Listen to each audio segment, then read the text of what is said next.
Welcome to Turning Tuesday. This week I am turning an epoxy filled crack. I wanted to call this video filling Sid's crack or polishing Sid's crack because Sid from Sid's Repurposing gave me this piece of wood. As he handed it to me in his shed, he said, "I'm never going to turn this.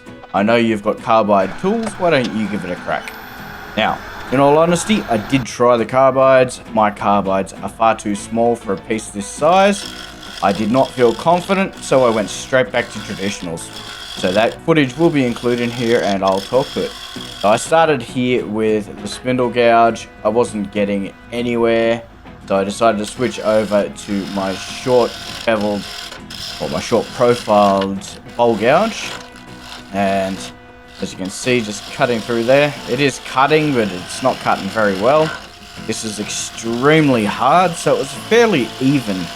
So the problem you've got when you do epoxy fills is sometimes you've got issues where the wood will be too soft or not dense enough, or the epoxy will be too soft because you've gone too hard with the wood you matched it with. In this case, with the Redgum, I don't know what kind of Redgum, but with the Redgum, it has come out pretty even. So feeling the difference in between the epoxy and the wood, there wasn't much of a difference there. So starting off with this, I wasn't sure if I was going to get a plate or a shallow bowl out of it. So I was just starting to work to see what the epoxy would do. So I wasn't sure if it was just going to chip out and be an absolute waste of time.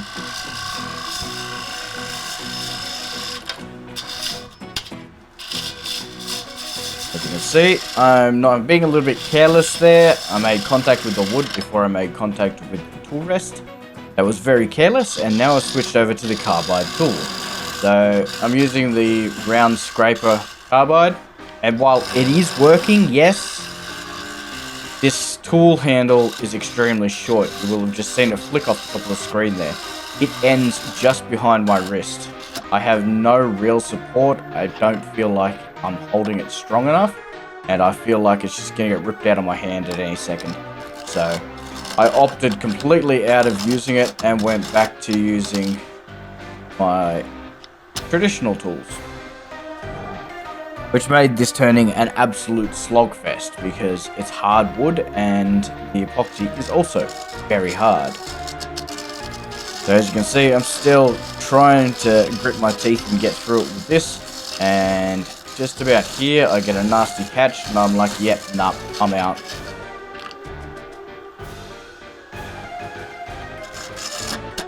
There it goes. So yeah, after that little catch, I was just like, yep, nah, that's not for me. This tool's just not the right size for the work I'm trying to make it do. I probably also wasn't presenting it the best way possible, but you live and you learn, and I went back to my spindle gouge. So this is the M2 spindle gouge from Crown. It's a Cryo M2. And I've already cleaned up that edge. Let's have a quick look and see how we're going. Yeah, that's already got a really nice cut to it. Got a nice sheen coming off it. And yeah, I reckon that's going to work. So at this point, I wasn't sure if I was going to go with a recess or a foot. I did end up going with a foot, and you'll see why shortly. So right now, I'm just doing some little pull cuts, just pressing back into it. I'm doing some push cuts across the face, just trying to round that over a little bit.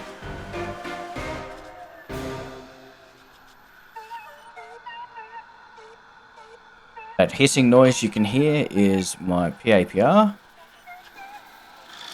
because I don't know about anyone else, but I don't really enjoy sucking up plastic dust, or even worse, fine wood dust. I just slipped out of the cut there, so went back to try and pick it up.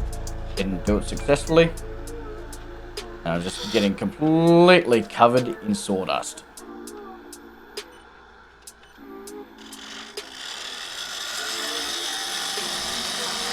Coming in, trying to define that foot now.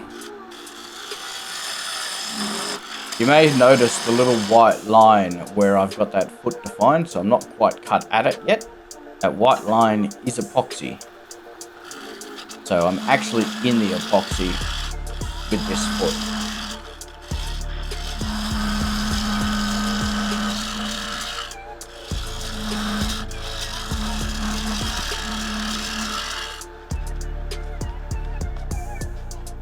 Again, this wood came from Sid's Repurposing.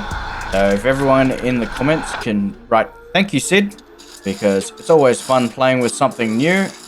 And here I've switched over to my detail Carbide, so it's a sharp point, and just trying to form that in because I suspect if I use the skew, it wouldn't cut as cleanly. So now I'm just coming along using the nose of the spindle gouge, trying to formalize that bend.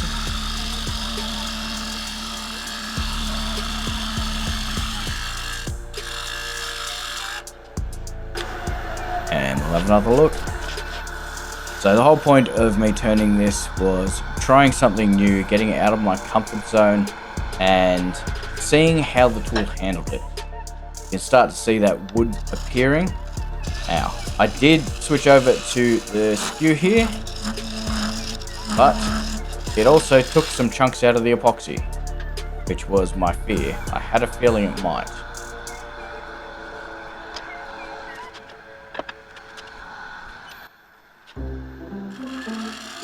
Switched over to my swept back bowl gouge because I know it'll handle the bend nicely. It cuts everything nicely.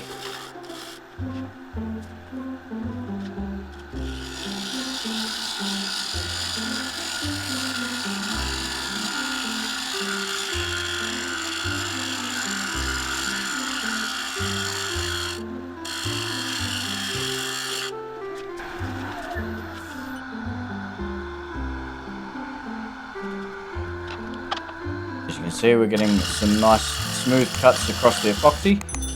If you're enjoying this, please consider subscribing. If you're not willing to subscribe because you're not quite sure, please feel free to go and check out some of my other content and see if it's something you'd be interested in subscribing to.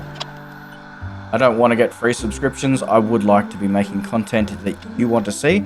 So if I'm not, then I want to hear about it. So throw a comment down below and tell me how I can improve or what you'd like to see. Or if you want to throw a challenge at me, I'm always open to a challenge.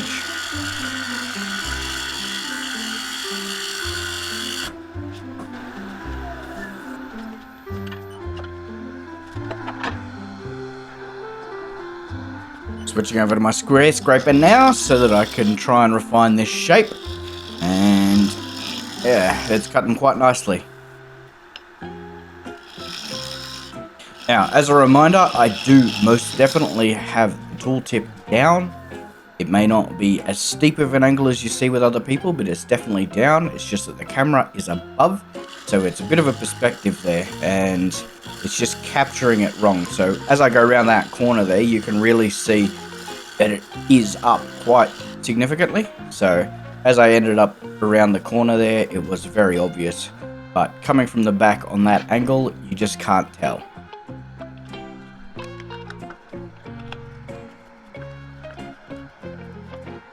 Now I'm taking this off because I saw some chunks come out and I wanted to touch them up with some glue.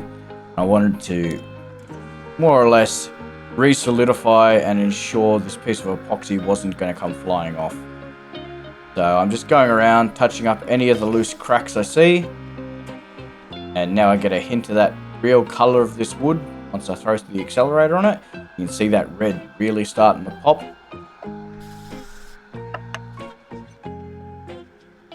Again, I'm not sure what kind of Redgum this is. It may be Jarrah, it may be Tatiara, I do not know. If anyone else has any guesses, I'd love to hear about it.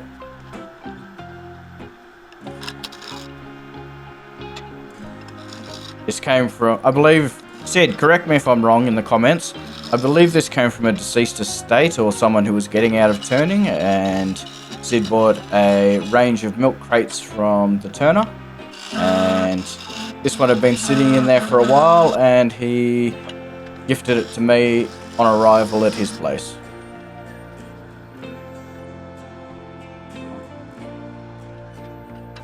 I put a nice little foot there. Now I'm just rounding over that corner. And when I did that, I took out the chunks of epoxy on the edge of that corner.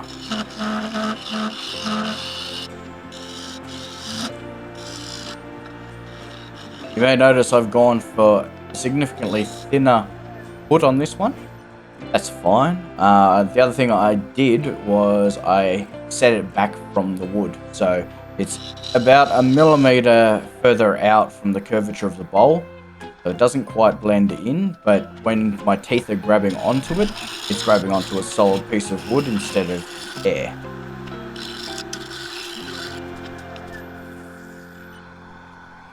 Now I'm just using the scraper to clean up those glue lines. Again, tooltip down.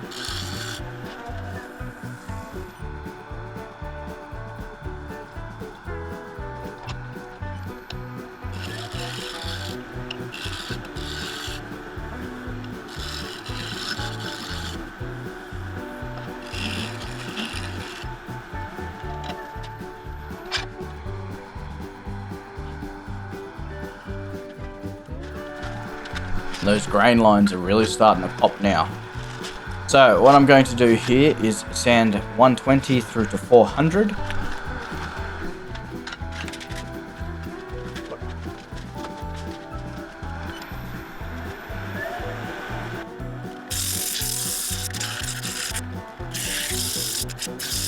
Don't want to spend too long sanding because it doesn't really need it. It's a beautiful piece of wood. I did go forwards and backwards. There was a little bit of tear out, and I suspect that's being caused by the change of density, so between the epoxy and the Redgum. Because where that tear out is, it's not the same on both sides. It's only happening just after the epoxy.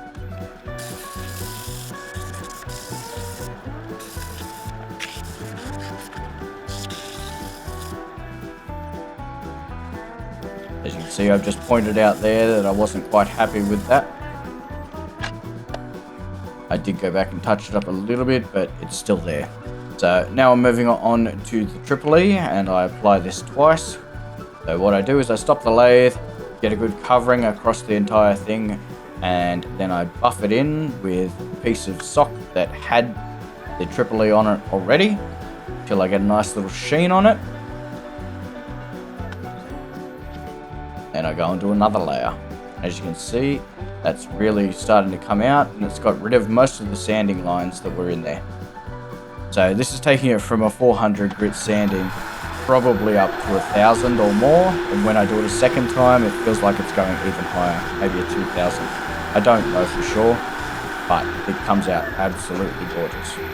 And the more polished you make epoxy, the clearer it comes. I'm using my custom finish here, which is the beeswax added to the furniture polish, which is a mixture of eucalyptus olive oil and linseed oil with some eucalyptus gum in there, and that has produced such a beautiful sheen on it, and I'm very, very happy with how this has come out.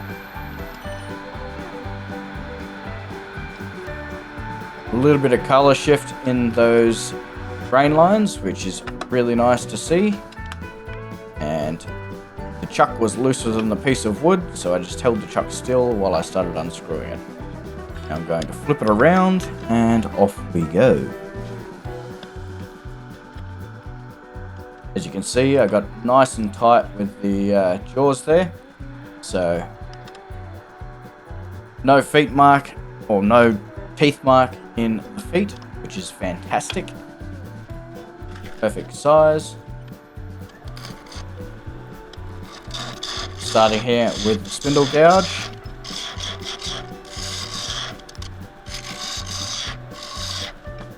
I did sharpen significantly more often than I would a normal piece of wood. So throughout this turning, I sharpened 4 times because that epoxy really took the edge off.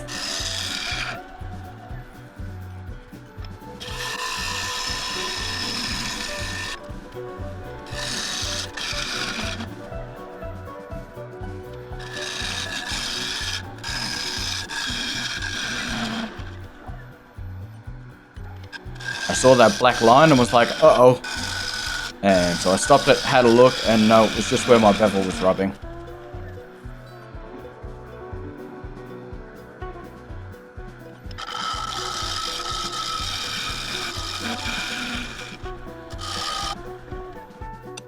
Now on this bowl, I decided to go with thicker walls. So on the outside, it came out as 15 mil, but the curvature as it gets down to the bottom of that curve, it flattens off and curves around at about 2 mil. So it's really thin on the bottom and nice and thick on the walls. So it's maintained a lot of the wood character that was captured inside the epoxy, and it's come out absolutely gorgeous. So I'm happy with that rim about now, and now I'm just trying to get rid of any of those ridges.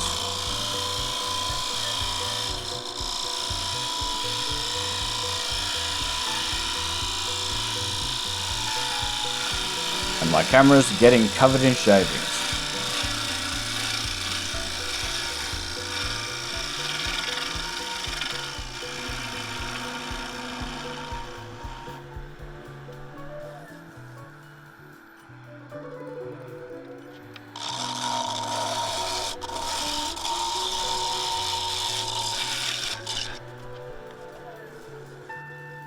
Giving it a good finger test and seeing how it feels.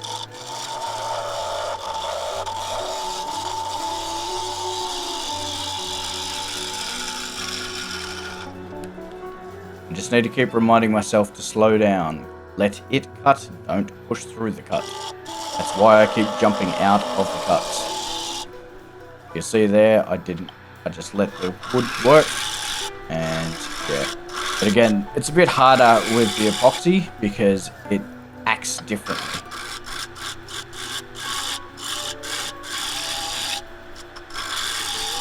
Using the round nose scraper there, or the bowl scraper, you get the French bowl scraper. Just going into a shear, getting those beautiful little wispy shavings off there. And it's got one little ridge left.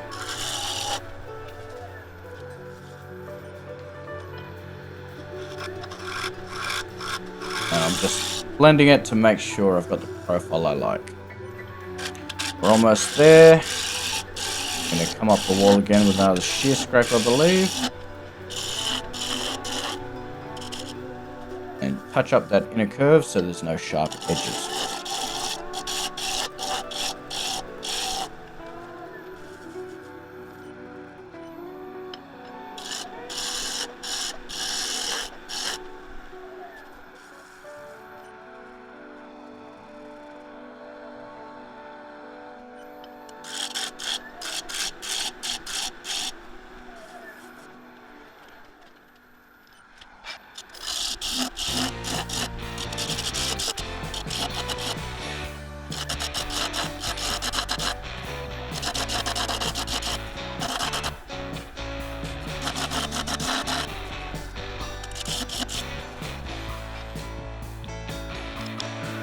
Wasn't quite happy with how some of those edges were sitting, and I noticed a couple of cracks, so I decided to come in, hit it with some glue and hopefully clean it up.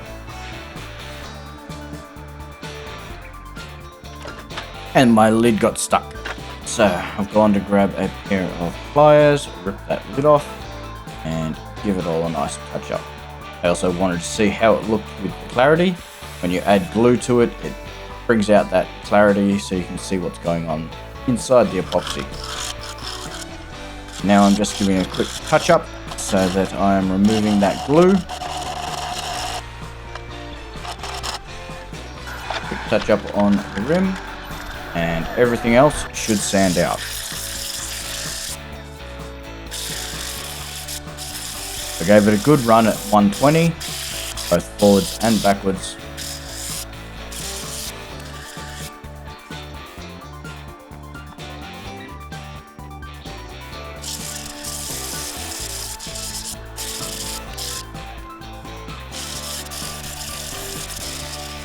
And I buzzed up to the 400.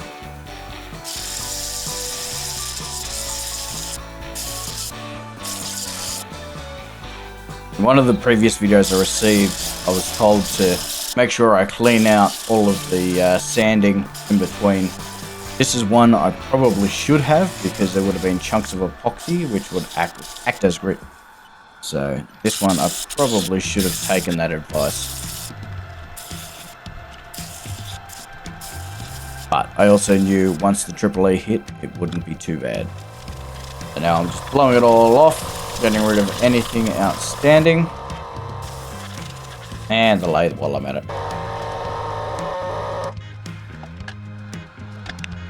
So coming in with the AAA again, and I'm going to do 2 coats of that.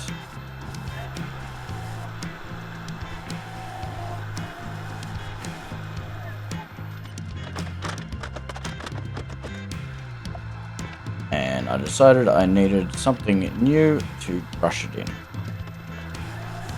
Went and grabbed a piece of microfiber cloth and buffing in the AAE to get that nice sheen out of it. Slowed the lathe down, applied some wax, and now I'm buffing it in at full speed. And there we have it, a Redgum epoxy filled bowl or shallow dish. I think it's going to be a nice little desk keepsake. Throw the wallet and keys in and everything will be laughing. Very pleased with how this one came out, given I don't work with epoxy ever. I maybe do a tiny little crack here or there, or I use it to glue brass barrels in pens, but I do not turn it as a main feature. So as you can see, I did include it in the foot, and there was some trapped bubbles inside, but that's okay, that's just more character. Thank you for watching, I really appreciate it. And I really want to say thank you, Sid, because this was a very fun piece to turn, a good challenge, and I very much enjoyed it, so thank you very much. And yeah, I'm going to very much enjoy having this one on my desk for a while, I suspect.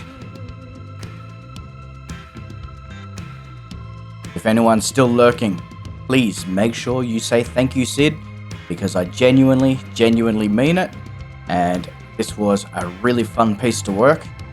And yeah, thank you very much, Sid, and I hope all of you who are watching really do enjoy it, because I know that I'm probably not going to do another piece like this, because this was a one-off, and if he didn't give it to me, I wouldn't have done it.